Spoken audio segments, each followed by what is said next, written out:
Welcome, everybody.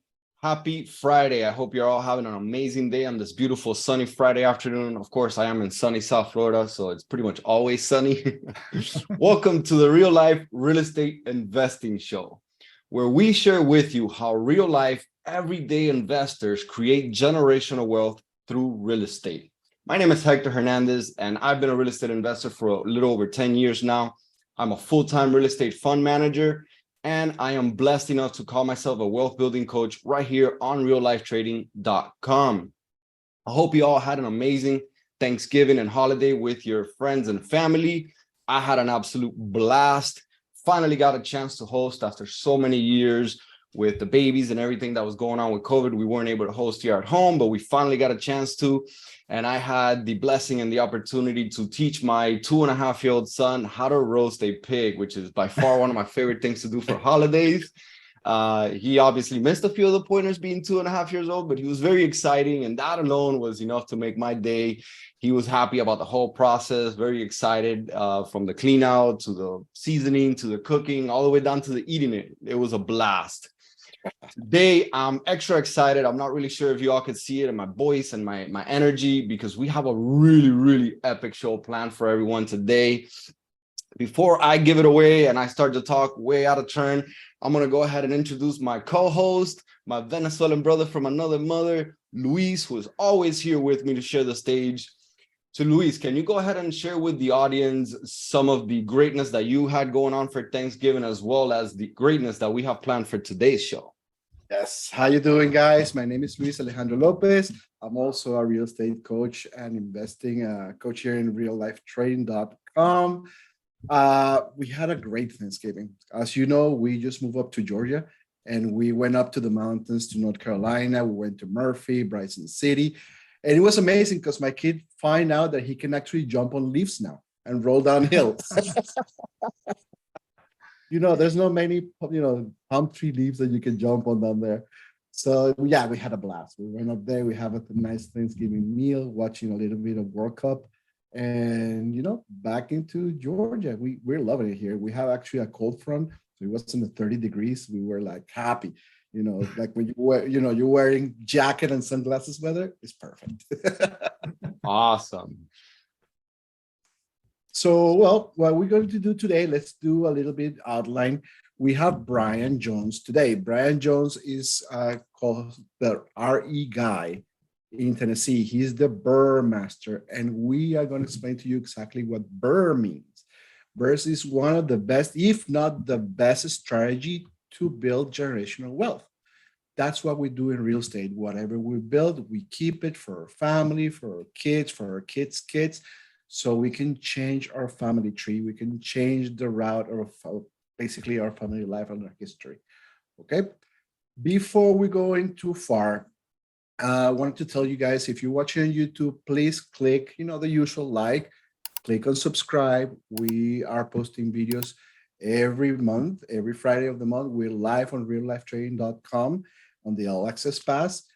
And we post them on YouTube. So if you want to have any questions, you want to talk to us, you can reach out either via YouTube in the comments. You can reach out to us at reallifetrading.com/RE, or you can reach out to us at real estate at reallifetrading.com. We'll be there. We'll answer all your questions. We'll get back to you. Okay. We hope you enjoy the show. We have a really great show. Bryan is amazing. Bryan is going to walk us through the process of really, change our lives. Okay. So first of all, disclaimer. We have to say it every time.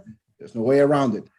We are not giving, any investor information. We're not telling you what to do with your money. You are the end of the one to sign the paperwork when you're buying a home, or when you click the mouse, when you're buying a bid, et cetera, et cetera, et cetera. Please think before you buy. Think before you spend your money. We are trying to give you all the information you need, but at the end, you are responsible for your own actions. That's basically what the disclaimer is. Okay? We're just some random dudes on the internet. Exactly. So let's do a little bit of market update. We all heard that it's all doom and gloom, and we're all going to die, and real estate is about to crash. And you heard it, Hector. You heard it, Bryan. It's on the news. every 5 minutes I get a pop on my phone and it's some news that everything's gonna crash and we're all gonna die. So let's go over it. It's here we're doing the real estate market update. This is for October. They still have not posted anything for November because it's still too early into the month of December. So let's go over a few information that we were able to collect for October. All right. First of all, Jay Powell increased the interest rate again in November, 3/4 of a point that everybody was expecting. What he's trying to say that he wants to crash the economy, he wants to crash the housing market, he wants to crash everything in order for the inflation to come down. I hear you guys laughing. That's what he's trying to do. So he did. The Fed did an increase of 0.75, 3/4 of a point in November, and they have a new meeting on December 14th. However, 2 days ago, they just had another Fed meeting where they didn't post anything yet of what they're doing, but there was a slightly note saying that they might slow down on the increases. So after that slowdown on the increases, most of the newscasts and everything started saying that everybody's expecting another 1/2 of a point increase on the Fed's rate. So we're probably going to go down to 4%. And after 4%, 4.25, whatever, because it's usually not exactly. For example, if you see there, the actual Fed rate is they call it between 3.75 and 4. And of today, it's a 3.83. So if they jump to 4, it's going to be 4.10, 4.16, for whatever, depending on, whatever indices in the market, it changes daily. However, another good thing that happened, or bad thing, depending on how we do look at it, is that they posted the jobs today, the job report for November. We have 263,000 new jobs, non-farming jobs were added to national payrolls with a 4.1 increase in wages from a year ago. So this goes against what the Fed is trying to do. So what's going to happen? Again, my crystal ball is in the dealership being fixed right now, but I think that the Fed might go to a full 3/4 of a point, because again, they want to crush the job market, they want to crush the housing market. We'll see. Okay, at this point, it's really great news for the economy, but again, they're trying to wreck the economy. So we'll get there. Okay, you're laughing. It's not true. Okay, now another quick thing that happened this month, again, with the increase on the interest rate from the Fed, the mortgage rates jumped to a peak for 20-year high of 7.24%, which is insane. Okay, however, from that peak that was in November 11, they started to come down again. So the average rate today for purchase is 6.53. which is still 20-year high, but it's almost, 3/4 of a point from the highest moment. So what happened is when the Fed increased the rate, all the banks got greedy. They just jumped the rates. Nobody's supplying, so they started to come down and down and down again. Supply and demand. It's exactly what it is. Okay. All the data that I have here is from the National Association of Realtors and Bankrate. If you see the chart on the side, every market, pending sales, every market, it's going year to year, it's down. Okay, we're talking about they're using that little index, the little index for the National Association of Realtors. The number 100, it's the average that they use, which is based on the year 2001. Everything that's above the year 2001 is, higher, which is the green light, which, everybody was selling homes last year. You see the light blue color, and this year, all the numbers are down. Everybody's crashing. We're talking about, 40%, 30% year to year. It's insane. We're all going to die. You heard it over and over again. However, dun dun dun.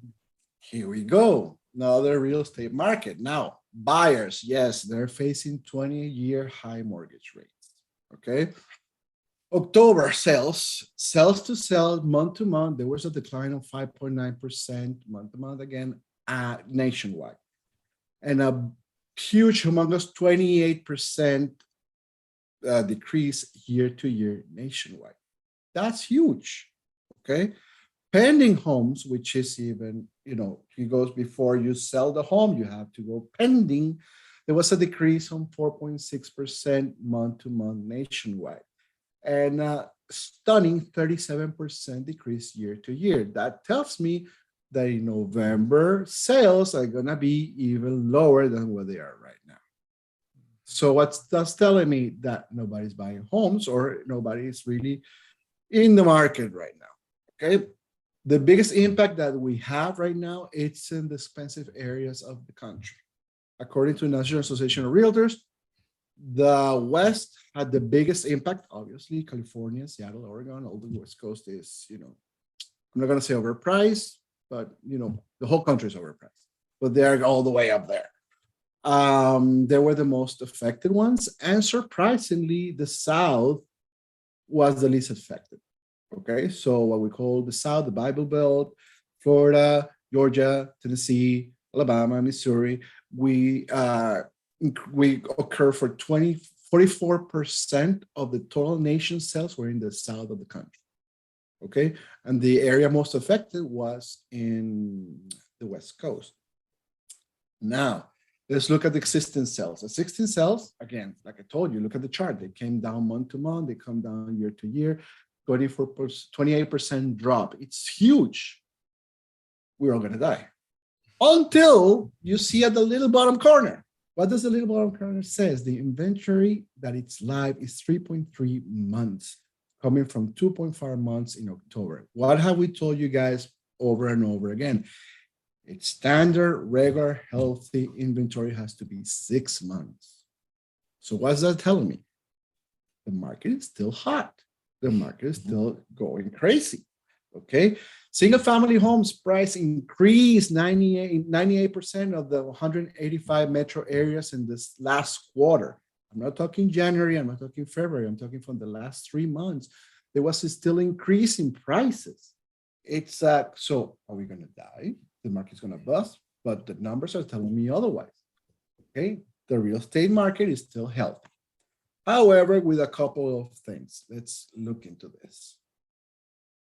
All right, single family homes increased 98% in 98% of the 185 metro areas in the last quarter of 2022, according to the National Association of Realtors.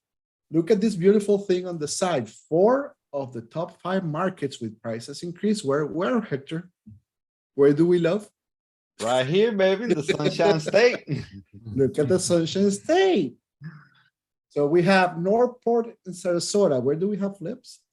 Right there. Lakeland and Winter Haven. Where are we looking? What's our second market? Yes, sir. Right then and there. Okay, we have Myrtle Beach in South Carolina. I don't really know too much about it. Then we have Panama City. Okay, and we have Daytona. So basically the I-4 corridor in Southwest, it's booming. Second other thing that we notice is that the booming markets are becoming not even secondary, now becoming a tertiary markets. Northport and Port Charlotte 2 years ago, 3 years ago, nobody wanted to live there. Okay. Same thing with Daytona. Daytona, you go there for bike week or for races, or going to the beach. So people are leaving the big, humongous cities to secondary markets and even to tertiary markets. So the opportunity is now, like we always told you, don't go where everybody is, go with the people want to go. Okay. Same thing, the least, I don't have it here, but the least increase, actually, there were reductions in prices, were in Idaho, in Wyoming. So again, places where, either people actually, historically people move out of those states. Okay, let's keep looking. Let me add something to that real quick, Lou, before you move on, because you hit on a very, very, very good point, but you breezed right over it. So let's go ahead and dive in, right? What is right here on the screen is essentially almost a list of all emerging markets here in Florida, with exception to one city. This is why we continuously explain to you guys that it's not always about the biggest city and the biggest market. Those secondary and tertiary markets, aka the emerging markets, just like Lewis said, are still strong. They will remain strong because it's more affordable, and they're going to continue to get stronger as rates go higher because it's more affordable. And someone who lives in Lakeland and in Winter Haven can still have a job in downtown Orlando. That's not really that far. Right. Or they could have a job just on the outskirts of Tampa, on the outskirts of Orlando.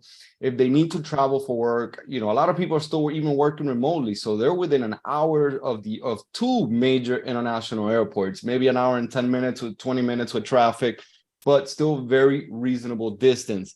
That's the same case for Northport, and the same case for Deltona Beach, and even Panama City, which is in the Panhandle, aka the Forgotten Coast.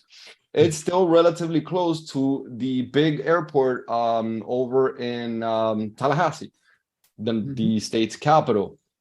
So huge emphasis on emerging markets coming in, and we're going to continue to see these numbers, I think. And while, yes, everything is going to slow down, I think that the larger cities might slow down a little bit more because of the just unaffordability crisis that we have going on in the nation. Yes, and that brings me to another couple items that I just found that we haven't here. First of all, 24% of the homes still sold above list price. So what do we have here? Do we have a crazy market that it's diving? No, there's still people, a quarter, 25% of the people are still buying above listing price, which is, again, kind of insane if we are, in a diving market. Now, of course, that amount it was 28% month to month, it reduced 28% month to month, and it's reduced 42% year to year. So that means that last year it was about 50% people were buying above listing price. Now, okay, as people are a little above, a little more cautious, but still 1 out of 4 are going YOLO, do it, okay, and buying a home. All right. Another thing, 64% of homes sold in less than a month from the listing. What does that tell you? That the market is still hot. Again, if we were in a market that was dying, the houses will still sit and we're lowering price and lowering price and lowering price because nobody really wants to buy a home. 64% sold in nationwide, sold in less than 1 month. Okay. It came down it was 70% in September, so it's a little bit less, and it was 82% in October last year. Okay, so that tells me the market is still really strong and really high.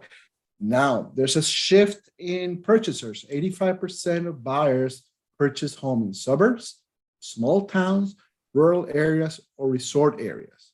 So that shift that started with the pandemic and with COVID, when everybody was leaving the big city and going to nicer, calmer areas, is still happening. Okay, nobody, 15% of buyers bought in major metropolitan areas. So we're still seeing that shift, and that shift is going to, again, like we spoke, it's going to take us to secondary markets, tertiary markets, upcoming cities. We were talking the other day with someone, Augusta, Georgia. It's, cities that are starting to come up. Macon, Georgia, cities to start to come up. Like Hector was saying, in Florida, the whole West Coast, the Gulf Coast. The Gulf Coast, except for Tampa, was pretty much forgotten. So now all that area is starting to pick up. Bryan, what about your area? Where do you see growth, that type of growth going on? Just like you said, it's the secondary and tertiary markets around Nashville. The suburbs of Nashville are not getting affected nearly as much as the city center is.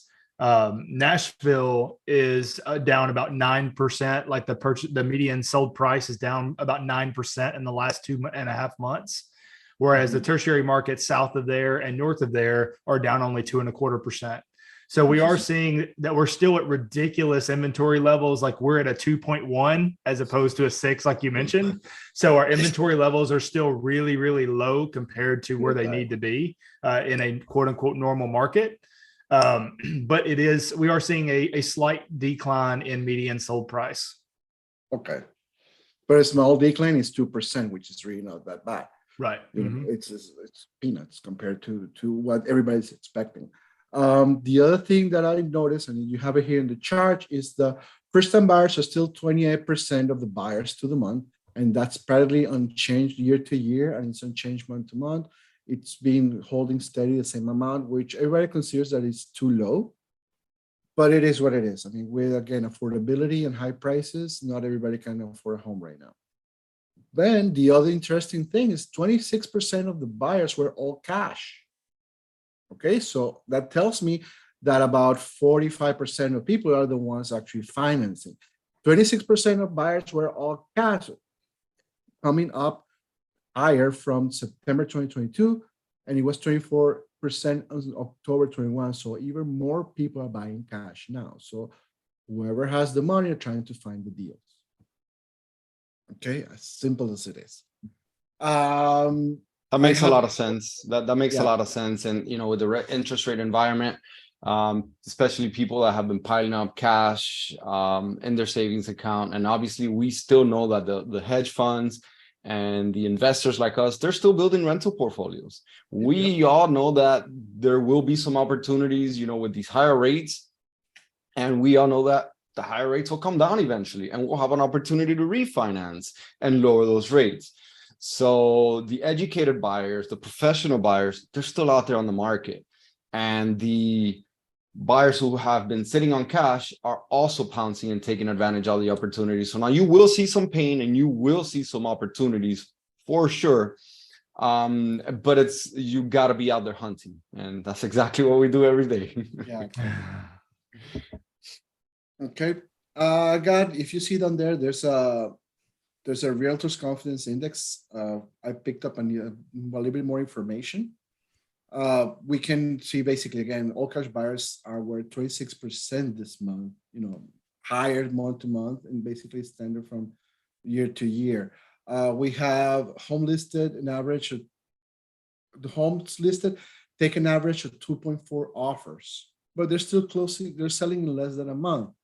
Okay, so it came down from 10, 12 offers, and everybody was, you know, willing to give their firstborn for a house to something more reasonable.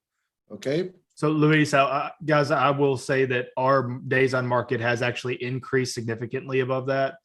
We have went from a 17-day on market increase, and now we're at 32.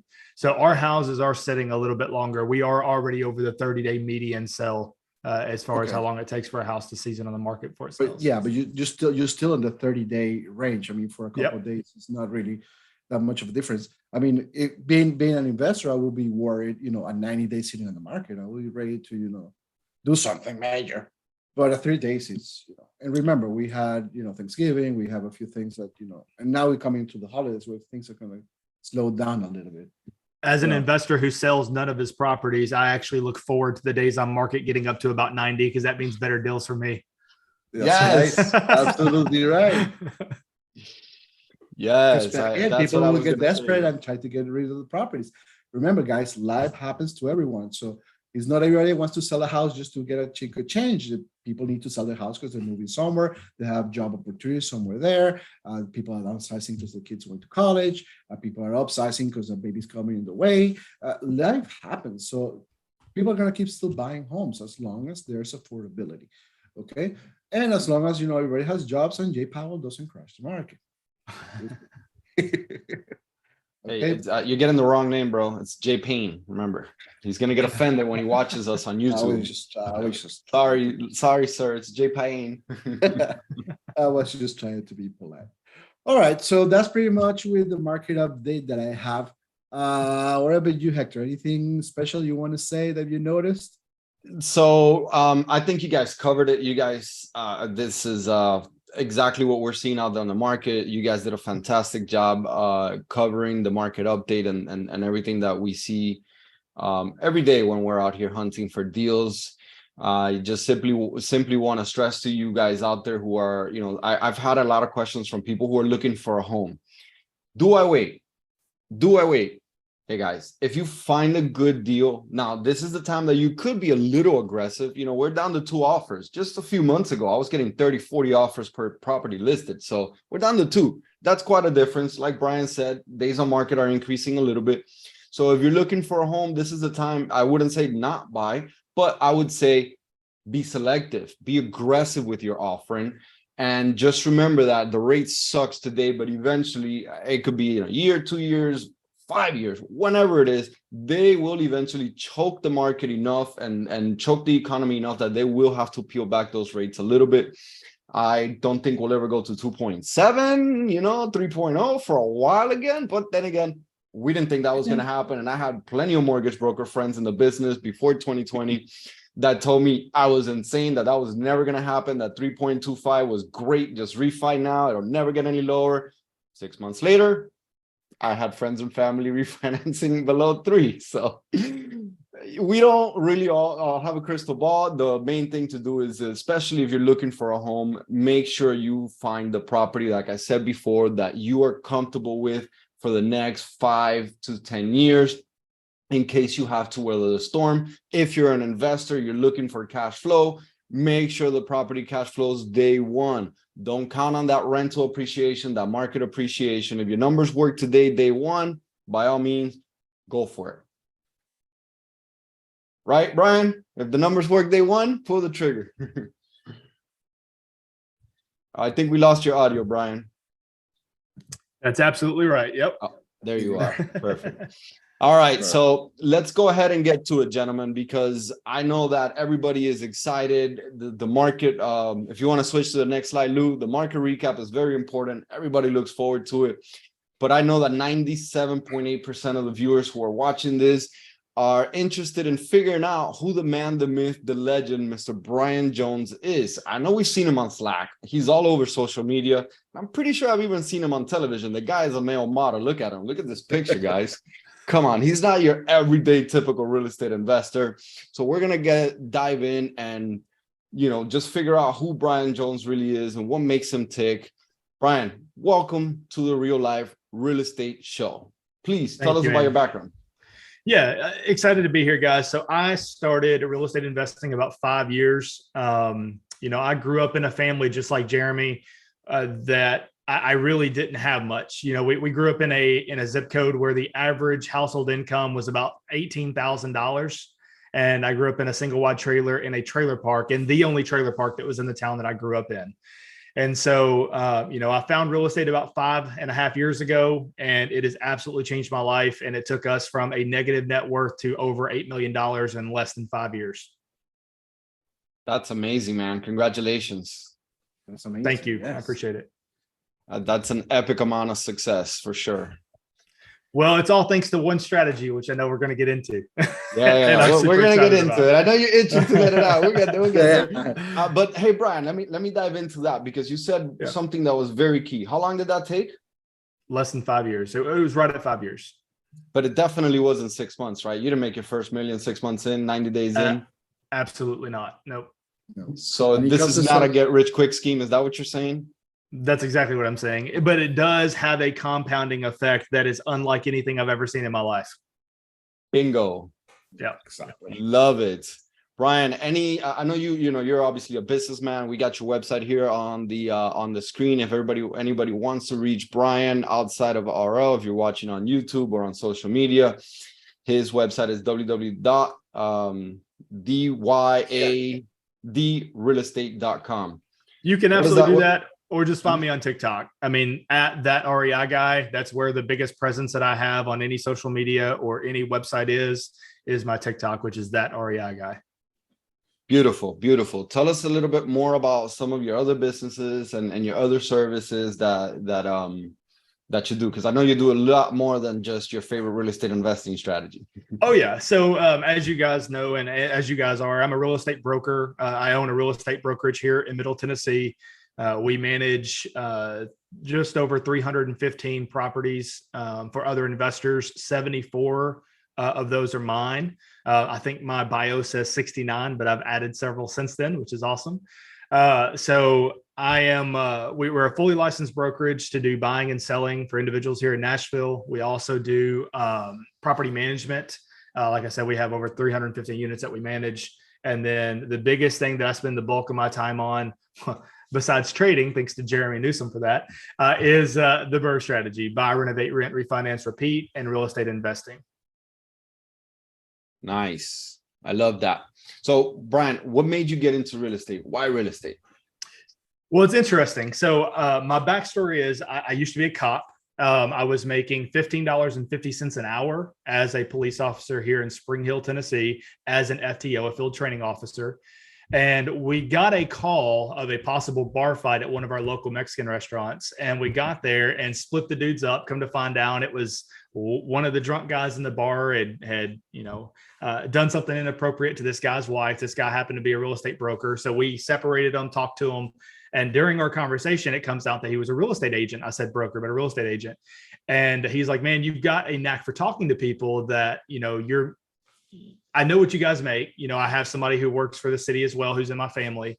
And if you're missing an opportunity not having a real estate license in this current market, if you get your real estate license, I can help you get started. And that's really how it started. We got started by, him just offering that opportunity to kind of mentor me. So I took him up on that offer. 4 months later, I had my license. I called him. He goes, hey, I'm now sitting in a model home. I can't really help you because, I have people walk in my door and that's not what you need. But I've got a couple of guys who I will connect you with. And I met a guy named Trey who owns his own real estate brokerage here in Nashville as well. And he kind of mentored me for the first year. And then the rest is kind of history. Now I mentor him on real estate investing, and he still mentors me on the real estate brokerage side. That's awesome. Wow. So you met a couple of really good people that took you under their wings, so to speak, that were, way light years ahead of where you were at. And that just propelled you. That's Absolutely amazing. So it really does happen. There is really good people out there that love to help other people, isn't there? Oh, absolutely. There is. I mean, just like you guys in the mentorships that you have and the stuff that I'm going to start developing with RLT, it's, you have people who have the experience to do what you want to do. You just got to either, number one, befriend them or just happen to run into them like I did to that guy, right? Or you got to pay for their services. And that's what I've been doing for Jeremy with trading for 2.5 years now, or 2 years now. I'm to the point to where I want to help people learn how to build generational wealth in real estate. And I look forward to the opportunities that RLT is providing, the stuff that I'm doing outside of RLT, and just the conversations that are going to come from those, I think are going to change a lot of lives. That's amazing, man. I love your energy and your willingness to give back.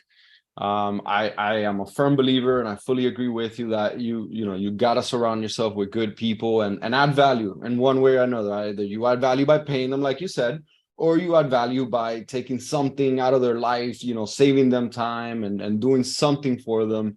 And it basically comes down to where you're at in life. Are you in a position to pay cash or to pay time? For sure.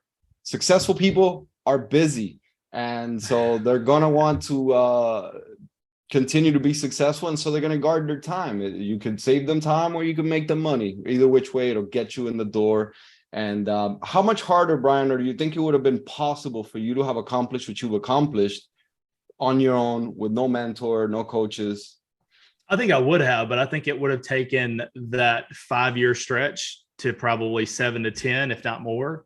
Because realistically, what happened for me was I had no mentor on the real estate investing side. It was all about the real estate brokerage side, where he helped me generate a large amount of income my first 1.5 years into real estate, to where I was able to then take that money, say either I can blow it all like most agents do, or I can take it and invest it in a cash producing asset. And that put me down a rabbit hole of Bigger Pockets and all these other books that are out there. And I finally found the one that made the most sense to me. Because I had a large income coming in from real estate thanks to my mentor. And then I just redeployed almost every dollar of that capital that we didn't have to live on. And we still live in the same house today as we did 5 years ago. We didn't let our lifestyle grow significantly beyond our means. Think about that. I'm in a house that I lived in when I was making $15 an hour.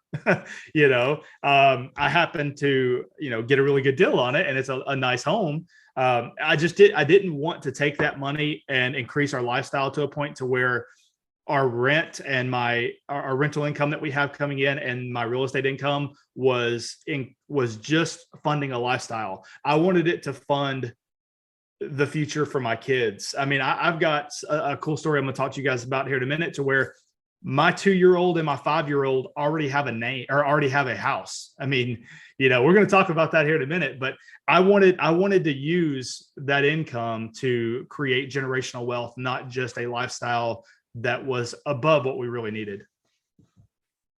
Wow. Are you guys taking notes? That was gold right there. If you are listening to this, you should write that down. Don't let your lifestyle outgrow your income.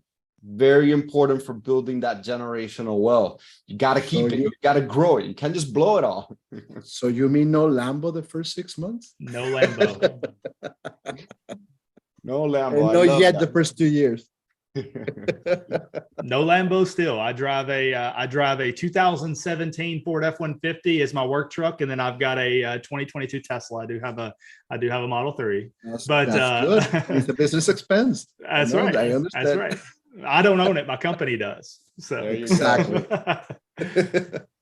Of course. I mean, being friends with Jeremy Newsom, who doesn't buy a Tesla, right? Right. I'm a Tesla Titan, man. I've got to have a Tesla. You got to have a Tesla to consider yourself a Tesla Titan, right?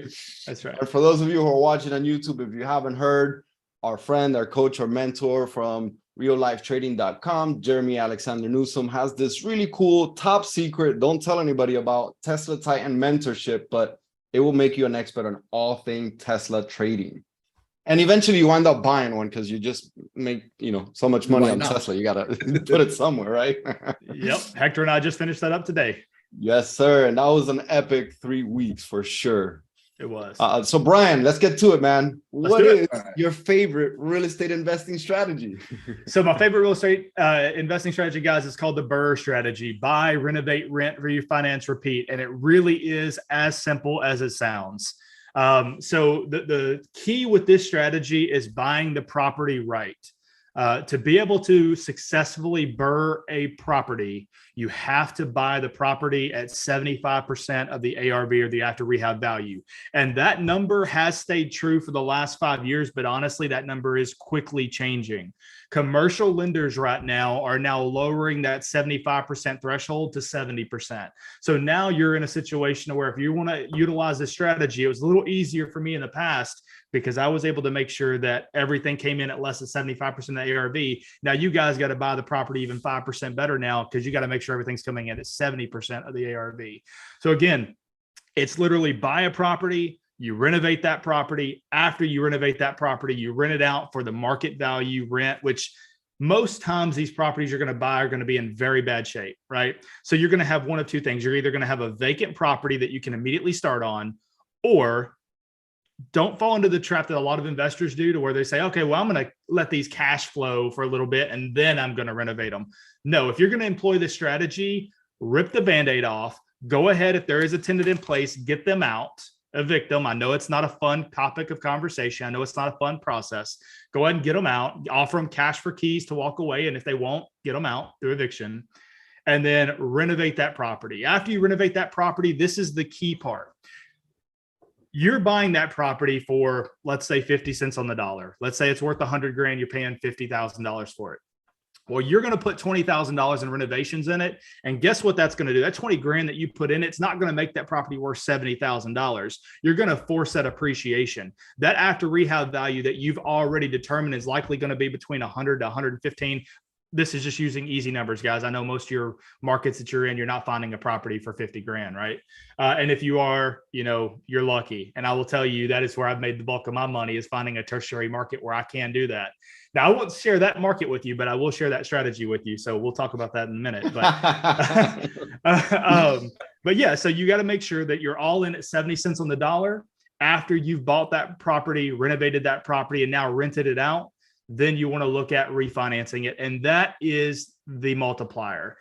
with that refinance, you are going to now pull all of that capital that you had back out of that property. You're going to have a stable asset on 30-year long-term debt with the commercial lender that is a non-recourse loan that if something happens, does not fall back on you and your personal finances.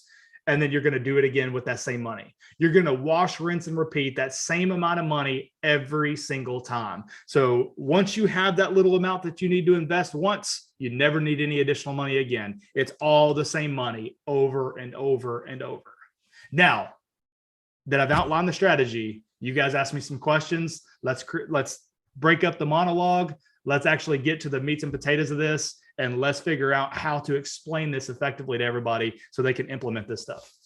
Let's go ahead and repeat what the BRRRR means one more time for the audience, Bryan, if you would. Buy, renovate, rent, refinance, repeat. Buy, renovate, rent, refinance, repeat. Bro, Screenshot that. I need one of those shirts, bro. Where do I get that? You can get it at thatreiguy.com. Oh, love it. That's epic. All right, that's really it's a fun strategy, right? And the best part, one of the things that I've always liked about BRRRR is the infinite return aspect of it, right? Yeah. Because once you extract your cash out of it, especially if you do it right the way that you're describing and you leave no money in that property, how do you even quantify that return? It's not 100%, exactly. It's not 1,000 return, it's infinite. It is. And that's the key, is that if you do not buy it right and you do not pull 100% of your money out each time, it can still be an okay deal, but you have to know that you're going to be leaving that money in.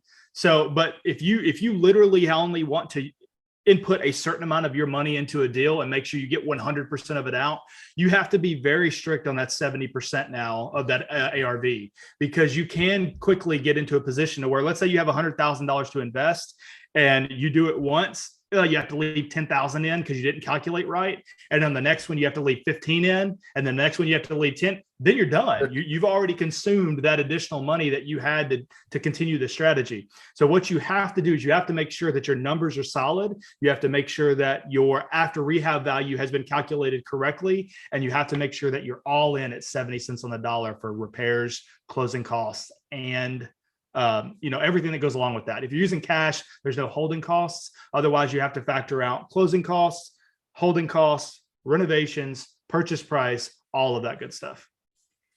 Perfect.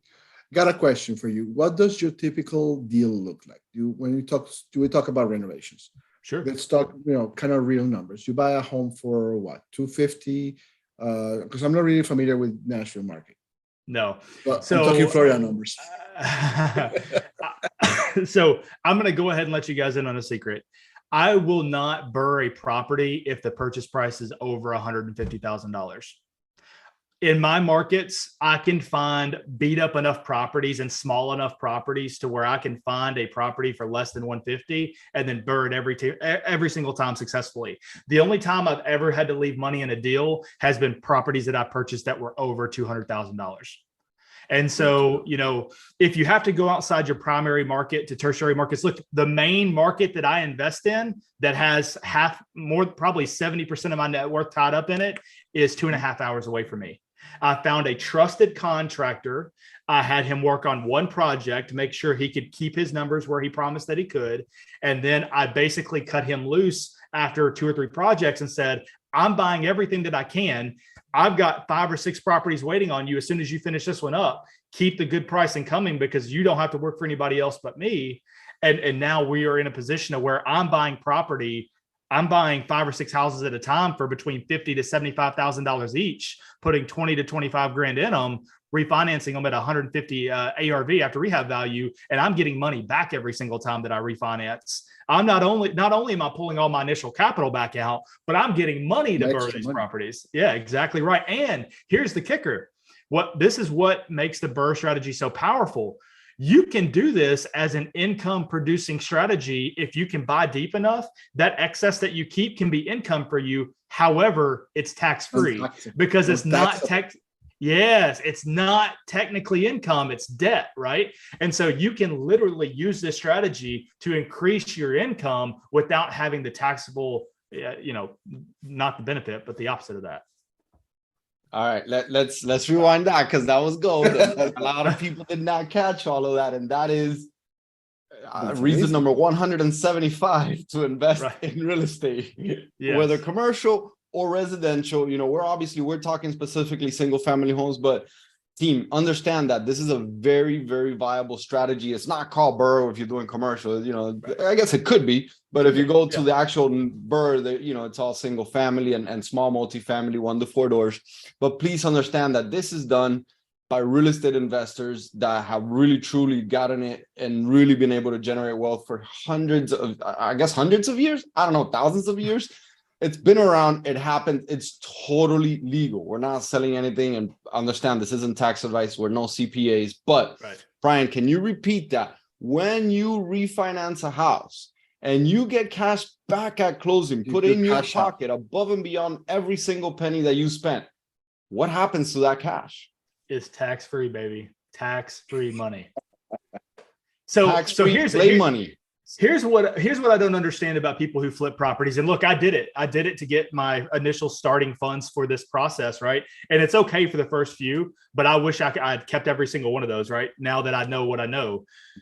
I paid taxes on every dollar that I made on every single one of those flips. So if I made 50 grand and my tax bracket, let's say is 35, 40%, whatever it is right now, I'm giving back, 40% of everything that I made is going straight to the federal government. Now, where if I had just left it in equity in that house and just refinanced it, I'm paying zero to the federal government. I'm still getting all that additional money, except for it's staying in equity in the house, as opposed to getting that cash out now. I'm going to get that cash out later, or 1031 exchange it, or we can discuss that later too, or 1031ing it later. I am pushing that tax liability off as far as I can to create. That's how I've been able to create almost $8 million. Yeah, almost $8 million in 5 years. It's just never taking that out as a taxable income and always just snowballing it into the next investment. That makes perfect sense. However, caveat out there, I still flip. I flip a lot. I enjoy flipping quite a bit. There's certain ways that I've gotten around. I mean, there's from time to time, it happens. We all make mistakes, and I get that fat tax bill. It's never fun to write that check to Uncle Sam. Right.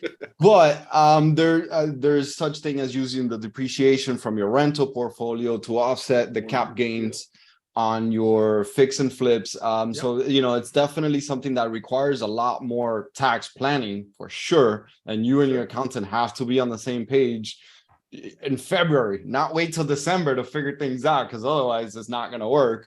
But I do love the way that, that you explained that, when you take that cash out, you could take your family on vacation, you could buy another Tesla, you could buy groceries, or you could simply reinvest that capital. Yep. Exactly. So let me ask you this: on your flips, do you generally make more than 30% on those flips of the overall value of the property, or do you make less than 30%? It's the ARV. Yeah, it's usually less than the 30%. Yeah. Okay. I mean, then that makes sense, right? So anytime you're selling a property where you're going to make less than 30% of the after rehab value in that, then it makes sense to flip it, right? But I've just gotten to the point to where I won't buy a property unless I can't. Like if I was to sell it, it would be a net negative for me because of the tax implications, because I can just refi it and get all my money back out anyway. I'm going to net more by just refinancing as opposed to selling the property. But yes, I mean, as far as flipping, I did it for years. I did it for 2 years before I started keeping my properties. If you're going to be making more than 30% of the ARV, then yes, you might as well go ahead and sell it and use those funds to snowball into another investment. And that works beautiful with your market, because if you're picking homes at $70,000, $80,000, it's perfect. Because we in Florida, we're picking up homes, we get a great deal at 270, at 260, 70 grand in Florida buys you a car. Well, now, look, granted, you guys know in Nashville, like I can't do this in Nashville. And if I can, it's very few and far between. Right. But that's the cool thing about it is I don't have to be in Florida to invest in a $250,000 house like you guys can invest in. You don't have to be in Tennessee to invest here in Nashville or in these tertiary markets that I'm investing in. With this particular strategy, as long as you have a person in place to renovate the properties for you, it's hands off. Yep. You can do remote investing anywhere in the country as long as you have a good team in place. Bingo. You said the key word. Say that last word one more time. As long as you have a good team in place. Yes. Yes. Team. Yeah. Real estate is a team sport. Yeah. Make sure you build your team, especially if you're investing remote. And even if you're investing close, it's a nightmare if you're trying to do these things on your own. I started on my own, from painting to electrical work to finding the property to being a realtor to not Being anymore. there, I learned done my that. lesson. That's what, you know, see, it happens. But that's a great way of putting it. And it's definitely options out there in markets, and definitely something that we are all looking to do for sure. All right, Lou, what else you got? Yes, I got another question now. Top 3 lessons or mistakes you learned from. You already told the first one. Stop with the flips and start keeping the properties. It's the same lesson that I learned a few years back. Other 2 top 2 lessons or mistakes that you learned from. So you're never going to get the budget exactly right. So you always have to have a formula that you use that works for you. That if you guys come to the real estate seminar that we're going to have in Vegas in February, we will be giving you the formula that I use there.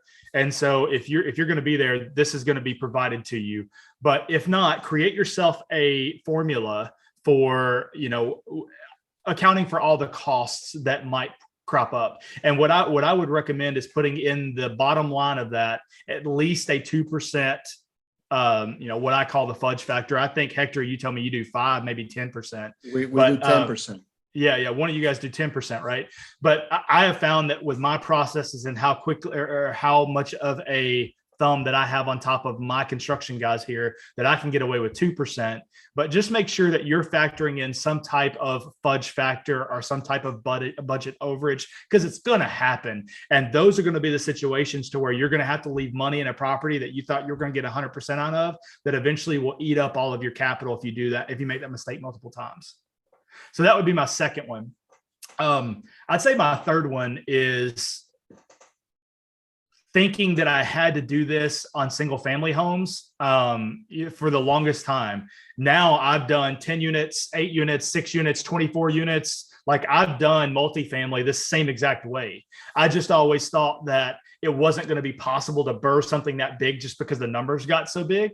But as far as single family homes, like I mentioned earlier, I won't buy it if it's over like $100,000 or $120,000, because I know it's not going to work out in my markets that I invest in. But multifamily will. So I will pay $300,000 for a 10-unit apartment building, put 20 grand, or I put $100,000 in it and have it evaluated and end up being $615,000, and then being able to pull out almost $150 in cash, put it in my pocket, put 30-year long-term debt on it, and then move forward with another burr.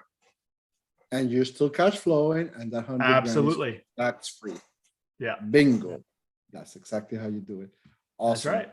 Now, without giving away your particular market, how do you choose your market? So the burr strategy works best for properties that I've found that are priced between, that you can acquire between $50,000 to $120,000. If you can find, I don't care where the market's at, if you can find a market where the average price of not a fully renovated home and not a home that's about to fall down, but the median, like, conditioned home, if you will, the average home on the market that's outdated, needs a little updating and things like that. If that price falls between 50 to 150 grand, you are going to absolutely slaughter that market with burrs. You can do it at higher prices. I know people who do it at 200,000. I know people who do it at $500,000. I know guys who do $1 million properties this way, but that's not where I've made my money. So I can't really speak to that. What I can say is that I have absolutely killed the market between $50,000 to $120,000. And if you can get your team in place and get them working efficiently, then there's not going to be a time to where, as long as you buy that property and renovate it and account for all the additional expenses for less than 70 cents on the dollar, that you're not going to be able to refinance it, get 100% of your money back out, and do it again and again and again. Got you. Now, the other question comes, do you prefer suburban markets, rural markets? You prefer small towns? Does it matter to you, or you just go by the numbers? That's a good question. So it depends on if I'm doing short-term or long-term rentals. My long-term rental markets, then I don't really care. I'll buy them anywhere as long as they burr, right? Short-term rental markets, what I do is I go to tertiary markets that have a hotel or two in them. I go to Airbnb or VRBO and see if they have any presence whatsoever in that zip code. And if they don't, I will burr a property in that zip code. And because they have those hotels there, but they have no presence on VRBO or Airbnb. And then I will burr a property there. I'll furnish it. I'll put it on VRBO and Airbnb, and I'll kill it. I'll make 3.5 times what I could have made on long-term rents in that market. Nice. So that's another really cool strategy, is that once you start burring these properties, you can look for these tertiary markets that have hotels and motels and things like that. Check out their occupancy, figure out if they're actually being rented. And if they are, do some short-term rentals in those zip codes. I guarantee it's going to work out. Okay, I don't guarantee it works out, but I guarantee you that it's a high probability, not trade, but a high probability purchase, right? I love that. Good catch. Yeah. Good catch. Yeah, it depends. And you can, by the way, if you check our playlist, we have a couple of short-term rental videos that we kind of analyze those, and you can get your analysis using airdna.co. Yep, that's all. That's what I exclusively use. Yeah, you can get an analysis of what's there, how much is being rented for, the daily rate, etc. And you can use also the changing pricing strategy depending on the situation of the year or whatever. If there's holidays or there's something. Yeah, the smart pricing that they have. Yeah. Yeah. Okay. So another thing, what do you look there in a potential deal? First, we said price below 150,000 grand. Then, how much of a renovation do you go through in a property? So generally, I'll put about 50% of my purchase price into the property because I'm able to buy most of my properties at tax card value. And as you guys know, that's significantly less than what they're going to be appraised at. And so if somebody was looking for a quick and dirty way to figure out what a good BRRRR strategy formula would be, I would say purchase at tax card, account for 50% of that purchase price being renovations. And if those numbers work, it's probably going to be a decent BRRRR. I've been able to find in these tertiary markets that if I buy it at tax card and I put less than 50% of the home's value of what I purchased it at in renovations, 100% of the time I've been successful getting every dollar out. Perfect. Now, let me clarify one thing for people that are listening. That what he calls tax card is the tax appraised value, where the value of the property is being taxed on yearly. And it's usually about a third. I mean, I'm talking about Florida, it's about 2/3 of the actual value of the property, depending on the county. Some counties, they go yearly and they reevaluate the property, and you get taxed depending on that reevaluation. You get those on the property appraiser's website. You get the information of the county that you're working on. Correct. Okay, that's what it calls it tax. Yeah, and something we're going to discuss later on how I get my deals and where I find these properties is an app called Deal Machine. And on that application itself, it will give you the tax appraised value of any property. And so, once we get to, where I acquire these properties or how I acquire them, I'll go more in depth over that. But this particular application, if you want to start now, I can talk about it. Yeah, now. Let's get to it. Yeah, okay. Let's do that now. So the way that I find these properties, guys, is there's an app called Deal Machine. And so I started out personally driving neighborhoods with this app pulled up on my phone. And as I got next to a home that I felt had been neglected, the signs that you want to look for when you're driving these neighborhoods, if you see my house, you're not going to want to send me a postcard because my lawn is well manicured. My flower beds are not being overran. I have no broken windows. I don't have siding falling off my house, things like that, right? But if you see those signs, if you see signs of dilapidation on any of the homes or neglect on any of the homes that you drive by, you literally stop in the road right where you're at, pull over to the side, you pull up the Deal Machine app, you click on the little indicator that's going to be right next to you. It's going to be the parcel. A parcel is simply just a box around the property that you're sitting beside. The property lines. Correct. The property lines, right? And then it's going to tell you the address. It's going to show you a picture of that home. It's going to tell you the owner's name. It's going to tell you the last sales date. It's going to tell you the tax value of the property. It's going to give all of that. It's going to tell you when they last put a mortgage on it and how long ago that was. So you can kind of figure out if they just bought it or if it's been a while. And then you click on that and you can skip trace them. And what skip tracing is simply just a system going out and finding a valid phone number for this person and email address. You can try to call them, you can email them. But what I do is I just simply hit one button. It says start mailing. And once I hit start mailing, they will get a postcard from me every week for the next 12 weeks. And if I don't hear back from them, it's gonna, on my system, I automatically have it roll over to the next, to where it just does it to once a month, every month for eternity, essentially. Forever. Yeah, forever. And so that is the best way to do it, is honestly drive neighborhoods. Eventually you'll get to a point where I'm at now, where I hire people to literally just drive neighborhoods, and that's all they do every day. But at first, just start driving neighborhoods, have this app pulled up in the background, and then just when you find a property that shows signs of neglect, click on it, start mailing them. If you don't mind having conversations on the phone, call them, because it'll have that information there for you as well. That is by far the best way to find these leads. And so I wanna add a little bit to that, because we use PropStream for that. Pretty similar app. And I don't know if they call it the same up in your neck of the woods, but that we call that down here driving for dollars, because you're literally driving around looking for dollar bills in these buildings. And team, I want to reiterate something. The driving for dollars, the first strategy, also works on commercial real estate. As a matter of fact, I used to call that driving for buildings when I used to do a lot of it myself. My wife and I, we'd be driving around, we'd be looking at commercial buildings and different areas that we wanted to acquire. Same scenario, same application. If you don't want to pay for the application, if you're in a cash crunch, you could go old school on it, because prior to the applications ever existing, what my wife and I would do is literally drive around with a spreadsheet. Yes, she would get car sick because she'd be on a spreadsheet on the computer writing down these addresses. Or, we started with a notebook, then eventually moved to a laptop. And it was just a fun way of spending time together. Back then our schedule was a lot lighter. We were trying to break into the business, and we'd be spending quality time together, driving around, taking notes on these buildings and these houses that we wanted to buy, that we thought were neglected for one reason or another. Go home and look up on public record and the tax appraiser's website, just like we've shown you guys on prior videos, which you could also find a video about that in the real life real estate YouTube playlist. It'll show you how to go into the tax assessor's website and find that owner's contact. Basically all the information that these apps give you. You just got to go do the homework if you don't want to pay for the app. But either way, it is absolutely doable. It does take a little bit of time. So once if you're comfortable with it, if you have the capital, you could hire somebody, like Bryan said. You could buy these lists as well. But I do find that the driving for dollars does give you a little bit of an edge, because you're getting eyes. You're not just seeing back-end data.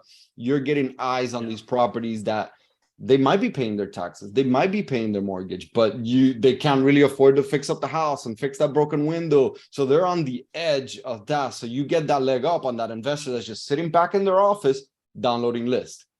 Am I right or am I wrong? One thing you're absolutely right. And I'll say this though, the Deal Machine app only charges you if you skip trace or if you mail something. So guys, don't think it's wildly expensive. I don't know if PropStream charges you a yearly fee or whatever, but Deal Machine is free unless you decide to implement it to actually skip trace or send mail or something like that. And I pay like 15 cents to get somebody's phone number and like 50 cents to mail them a postcard. I mean, so if you only find 2 or 3 properties, and you're talking about spending what, $4 a month, maybe, less than a latte at Starbucks. Yeah, exactly. So it's not wildly expensive, and it's a really good app for what it is. And when it starts sending them those postcards, it literally takes a Google image of the front of their house and says, hey, we want to buy this house that you own on such and such address. And it's a very effective marketing strategy, if not only to elicit a phone call for them to yell at you for driving by their house and taking a picture, which happens all the time. Of course.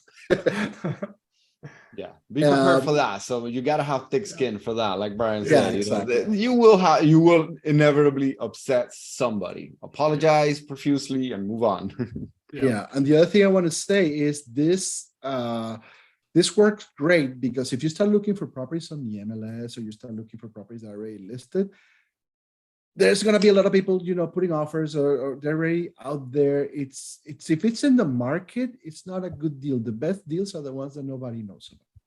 So if nobody knows about this home, you're going in with no competition. And remember what we always tell you: if that house has a problem, most likely the person has a problem, and you're not going to go, I want to buy your home. It's let's figure out what your problem is and let us solve it. Let me solve the problem for you. Okay. That if you shift that mindset, you start getting results. Yeah. I love There's a couple of other leads, guys, that are absolutely free that you can use to get some of these. One of the biggest things that I did early on, besides driving for dollars, is Zillow has a pre-foreclosure section of their website.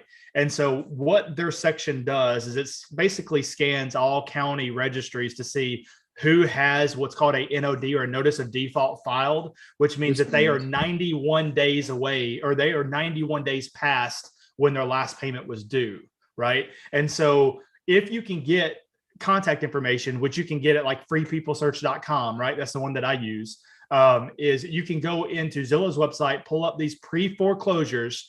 Now, listen, 90% of them are going to have worked something out with the bank or already caught it up, or most of the leads are going to be garbage, but it just takes that one, right? So if you find 10 of them on there and just one of them are actually in distress and you're able to buy that property and burr it, you've just added 30% to your net worth just by making that phone call and looking at a website called Zillow for a few hours. You know what I mean? So Zillow's pre-foreclosures is a big place that I used to get them. Also, Zillow's, I think it's called Make Me Move now. It's their for sale by owner section of their website. I've gotten a pretty good deal off there. They were astronomically priced way too high. I made a good argument on why that was the case, and the lady sold it to me for like 50 cents on the dollar. So, you know, there are ways to get these absolutely free if you don't want to go paying for an app like that and you don't want to go driving around a neighborhood. But that is indeed, driving for dollars is indeed the best way, but those are some others. Perfect. Yeah, I'll add two more to that, forsalebyowner.com and Craigslist too. I Facebook know. Marketplace. I know. Oh, there you go. Facebook is the newer one. Marketplace. But yeah, anywhere where a homeowner can list, even in some small towns, the newspaper. If it's, you know, it might be on the newspaper, you're like, oh, but people are getting eyeballs on that. Nobody really looks at the newspaper. Nobody really looks at these other websites, you know. For the most part, people go on realtor.com, like you said, and the listed section of Zillow. We're talking these back little roads here, so to speak, to get you the properties that get the less attention. And you know, there's nothing wrong with buying properties off the MLS. We get amazing deals all the time. It's harder. And you got to put out more offers. And well, you know, that brings me to a good point. I'll make a video in the future about how to acquire good deals from the MLS. But what we just was told here by Bryan and us over the last, 5-10 minutes is gold. One of the things that we've been very, Lewis and I have stressed for a long time now is you have to buy right. Not just for BRRRR, but for anything that you're doing in real estate. You make your money on the way in when you buy. So the ability to buy real estate the way that Bryan just described it's amazing. I hope you're all taking notes. I hope you're rewinding. Take this thing off of 2.0 speed and slow down, take notes, because this is gold, what you're getting right here. You're probably going to have to go to half speed because I talk so damn fast. No more than us. No more than us. Yeah, I think everybody's like a 0.75 right now. But just to recap, if you want the gold, the in-depth, all the details, at the end of this presentation, we will be mentioning to you guys the event that we're putting on where the three of us will be teaching live in Vegas with reallifetrading.com. It'll be amazing. You get to learn options, you get to learn real estate, and you get to learn BRRRR, as well as how to do foreclosure auctions. That's right. Stay tuned for the end of the call for that. What you got next, Lou? All right. So next question for Bryan, and we're still good on time. How important is integrity for you and treat others the way you expect to be treated in this business? It's very. Let me second that one. What are the qualities of a good partner to go in? Because everybody's been burned by a partner at some point. Sure. So what do you look for those integrity qualities in a person? A great question. So I'm going to attack this on two fronts. Number one is from the people that I'm buying houses from. Okay. I am a real estate broker. I have a fiduciary duty to these sellers to let them know that I am buying their property at a discount. And so for anybody out there whose moral compass might not be as strong as mine, and you're thinking about getting a real estate license to do this, don't, because it just requires a ton of other disclosures that you're going to have to go through.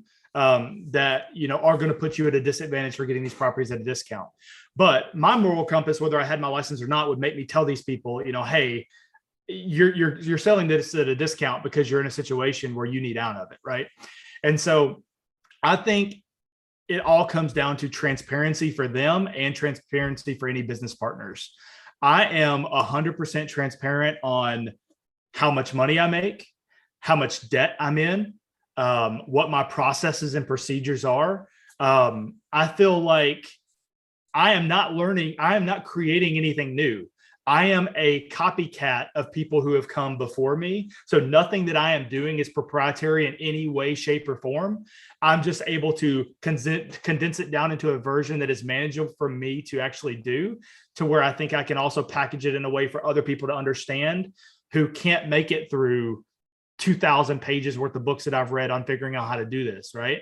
And so I think it comes down to transparency. That's why on my TikTok, on my Twitter account, on all of those, on my Facebook, I've put out exactly, I take off the addresses because I don't want people to know the markets that I'm in, but I put on there who my lenders are. I've put my spreadsheets on there and said, hey, ask me questions, to ask me how you can do this too.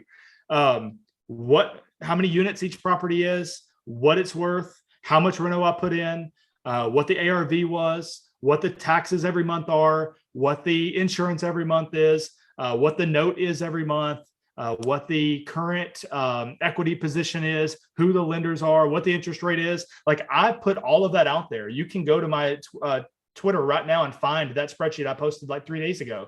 And so I feel like what makes a good partner is transparency. What makes a good mentor is transparency, because if somebody wanted me to mentor them, I'm going to be honest. I will be reachable, but not immediately most of the time. Like, you're going to have to text me and I'll get back to you eventually. Same with you guys, I'm sure. It's I will be transparent about what I know and what I don't know. And you guys have said several times during this call that you guys flip properties or do burrs and markets of 250 or more. I'm not comfortable with that, because that's not my area of expertise. And I'm transparent enough to tell you that I have been wildly successful burring properties between 50 and 120,000.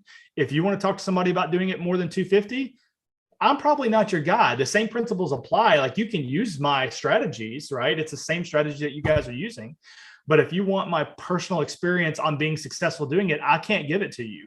What I can do is tell you how to do it at these price points and tell you how it equates to your price point in your market. So transparency is the answer. That's what is most important to me as a partner, and when I'm looking at either mentors or partners. Beautiful. So now, talking about mentors, do you, again, we a little bit spoke about it at the beginning of the call, but you took mentorships or you didn't do it by yourself. So the whole thing speeded up the process. Instead of, learning the whole thing in 5-7 years, you learn in a couple of years where you were already at the top and starting to, roll the snowballing. So what do you recommend a person to look for in a coaching session? What type of coaching you recommend? Sure. Besides ours? I will say this: as far as the real estate brokerage side, I had a mentor. Real estate investing, I didn't. And that's why I want to offer that to people, because I did have to go through that process. When I say I didn't have a mentor, I mean, I had Brandon Turner, right? I had Jason Green of the Burr book, right? Or David Green. Yeah, David Green. David, yeah. I mean, I had those guys as mentors in my head, because I literally kept notebooks of everything that they talked about during the book, and I would just revisit that constantly. But I would just say this: before somebody can make a decision on whether a person is the right fit for a coach, they have to make the decision that they believe in themselves enough to invest in themselves. And that is one of the things that my mentor in real estate taught me from the very beginning, when he was like, look, I can provide you a few leads, but ultimately it's going to be on you to build your own business. And every dollar that I made in real estate, I reinvested probably 60% of that into, at that time, don't do this now because it doesn't work anymore, Zillow ads, right? I was reinvesting 60% of my income in Zillow ads, and then multiplying every $1 I spent, I was making $3. And so you're looking for exposure at that point. Yes. Exactly. You're looking for that. You're looking to build that sphere of influence, but it comes back to coaching, to where you have to be able to say, like I just did with Jeremy recently on this Titans mentorship, or Tesla Titans mentorship. I'm okay giving away $3,500 because I believe that the value is there to where I'm going to get that back at least threefold. Right. Mm-hmm. And so, first of all, you've got to make that decision in your mind that you don't want to be successful. You have to be successful. Eminem said it better than anybody. Option is failure is not an option, right? Success is my only option. Failure is not, right? And so that quote is what I live my life by. Success is the only option. Failure is not there. And so once you make that, then you can talk about what you want to look at in a mentor. What I want to look at is in a mentor is somebody that I can connect with on a really on a personality level for me personally. Now, that's not everybody else. You know, you can get really good advice from people who are completely opposite of you. But I know with my type A personality, you guys can tell just during this conversation that I have a lot of energy. And so if somebody can't match my energy or they're very docile and they don't have the same attitude or the same personality that I do, it's hard for me to focus on somebody who's talking like this, who might have really good things to say, but they can't get themselves out of this tone right here, right? And so for me, it's all about personality, but for you guys, just really look, you know, make the decision that you're going to invest in yourself. Once you do, look for somebody who presents in your mentorship style, whether it be tactile, where you have to be there, you have to have your hands on it, you have to be touching it, looking at it, feeling it, right? Or if you're a visual learner, look for somebody who is good with spreadsheets, somebody's good with PowerPoint presentation, somebody's good on a whiteboard. Or if you're an audible learner, you know, things like podcasts would be really good. That is where I found my most success on learning new things has been podcasts. Podcasts for me are where it's at. I mean, I don't listen to music. I stopped listening to music 5 years ago. I do nothing but listen to probably 4 or 5 hours of podcasts a day, whether it be Joe Rogan, RLT's Pivot podcast. I mean, our own that we had for a while, you guys, you know, it just, that's where I find that I get most of my mentorship now, other than one-on-one, is podcasts. Yep. I love that. I'm going to add one thing to that. Find a mentor and a coach that's actually walking the walk of what it is that you want to get coached in, whatever it is, whether it's cleaning your house, real estate investing, stock investing. If they were doing it in the 90s and now they're just selling CDs and DVDs, I'm going to go out on a limb and say that's probably not your coach. A good coach, I should say. Find someone who is active. And, you know, just like Bryan said, they got to kind of match your personality.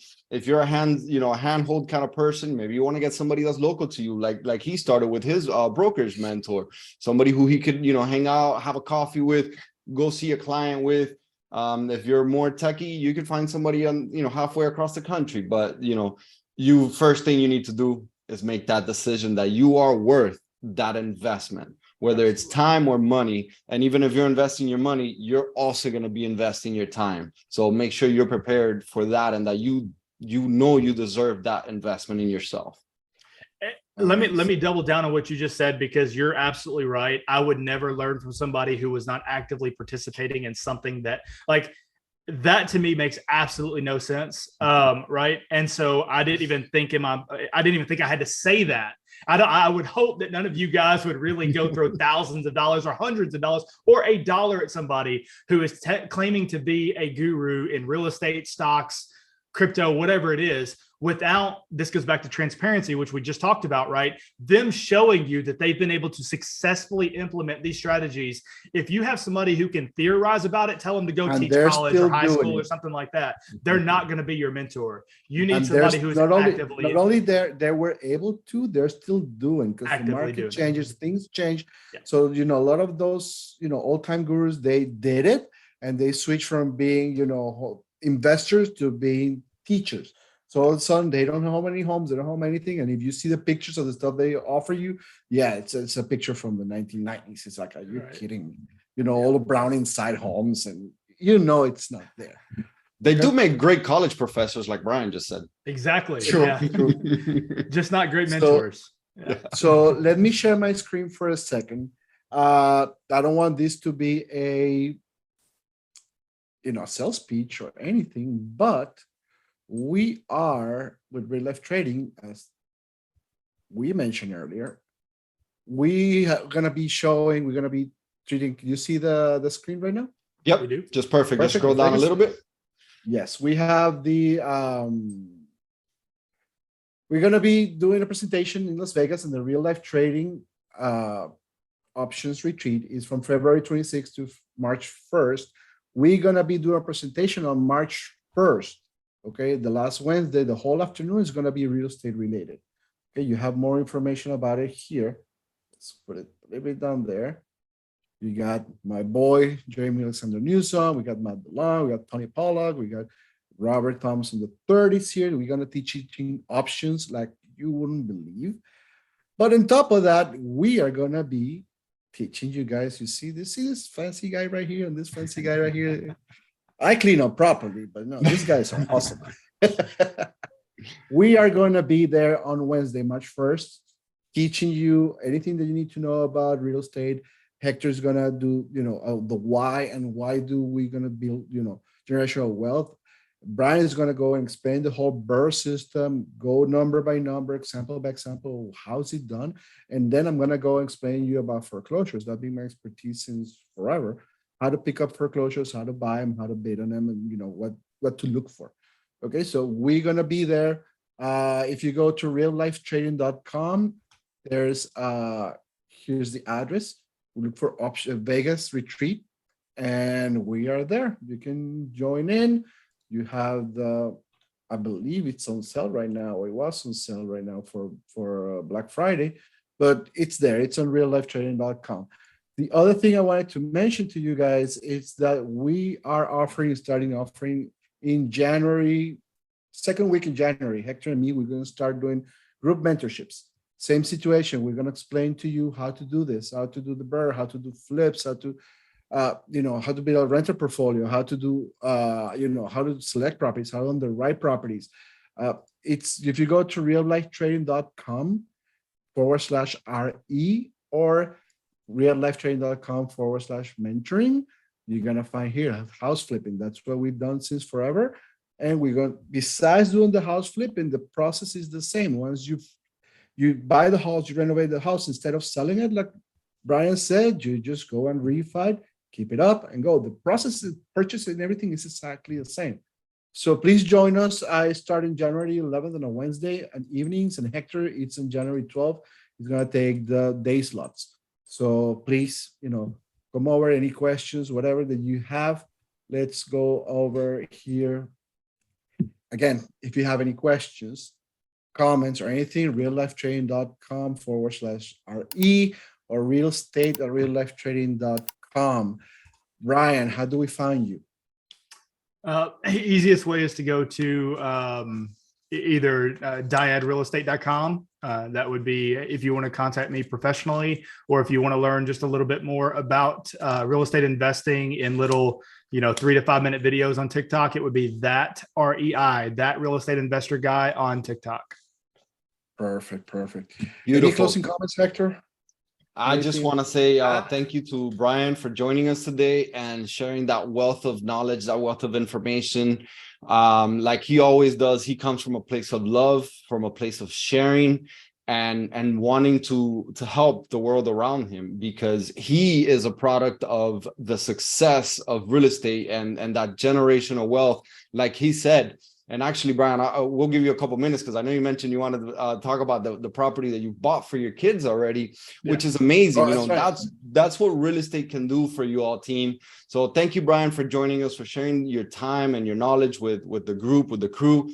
We absolutely are looking forward to sharing the stage with you in Las Vegas come the end of February of 2023, as well as a lot of other cool products that we're going to be dropping right here on reallifetrading.com.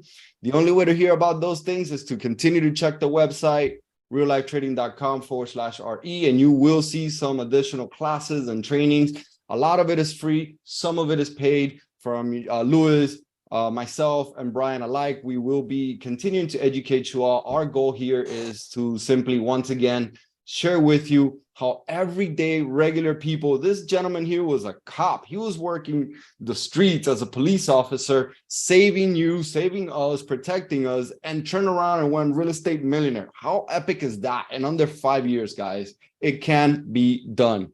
I love y'all. Thank you for watching. Bryan, take it away. All right. Yeah, just we'll discuss this more. We've already discussed the process, guys, so I'm not going to go back into the BRRRR strategy, but it's literally the exact same thing. Buy, renovate, rent, refinance, repeat, except for at the very end of that, right before you or right after you refinance, you quit claim it into your child's name, or you put it into a living trust. And then what happens? You already have that mortgage on it. It's a non-recourse loan through your LLC or whatever entity that you're doing their BRRRR through. And then the loan remains in the entity's name. The property is then deeded over to your child or to the trust of your child. And then the way that I've set it up is I put those on 15-year notes. So when he was 5 at the time, when my 5-year-old turns 20, and now when my newborn, now 2 years old, turns 18, he will have, and they will both have, a paid off house because the renters are in place. They are paying that mortgage. We're getting the loan pay down. We're getting the cash flow from it. Those properties have their own individual bank accounts that are in the trust name. And then all of those funds just are stacking up in there for a college fund or whatever they want to use it for. And after 15 years, those will be paid off properties that will then be given to our children. They're already in their trust names and we don't have to do anything at this point. We're trying our best to set them up for success, as opposed to, giving them college money or whatever. We are collecting those rents. It's not having to come out of our monthly budget. We're not having to, save for that. The renters are paying straight into our kids' college funds via that account made for those properties. And then the mortgage will be paid off by the time they turn 18 and 20 respectively.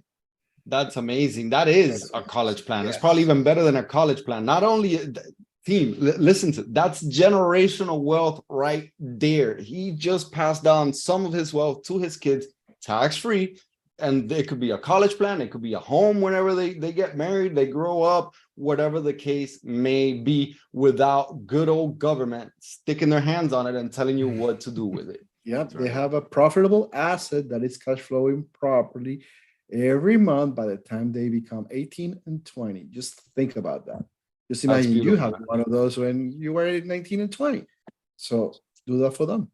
That's beautiful. And I did the same, Bryan, by the way, when my son was born. My daughter's only 10 months, so we're going to be buying hers next year.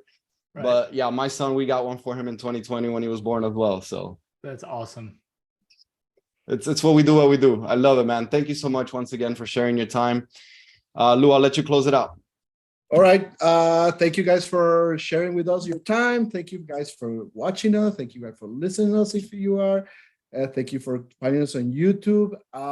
Please, again, reallifetrading.com/RE. Questions are realestate@reallifetrading.com. And again, you liked it. We got a whole bunch of gold dropped in within this hour and a half. Please like and subscribe. And if you hit the bell, it will tell you that every time we put a video, we put in videos at least once a month, sometimes twice a month, and it's probably going to be speeding up by starting next year. So please like, subscribe, hit the bell button. We're here for you. Any questions, reach out. We love you guys. And thank you. Live life, love life, BRRRR life.